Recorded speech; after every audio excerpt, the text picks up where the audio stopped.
आज आपण बनवणार आहे जॅपनीज स्टाईल रामेन। आता आपण कढईमध्ये तेल टाकून गाजर फ्राय करून घेऊया आणि त्याच्यामध्ये सोया सॉस आणि मीठ टाकूया। आता आपण बाउलमध्ये शेजवान चटणी, red chilli sauce, soya sauce, oregano, Maggi masala, तीळ आणि मीठ टाकून एकत्र मिक्स करून घेऊया।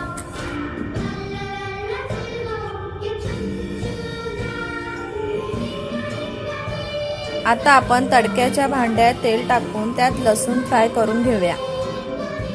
आता आपण तडका मसाल्याच्या बाउलमध्ये टाकूया। आता आपण अंड्याला हाफ फ्राय करूया आणि त्याच्यावर थोडं ऑर्गेनो आणि मीठ टाकूया।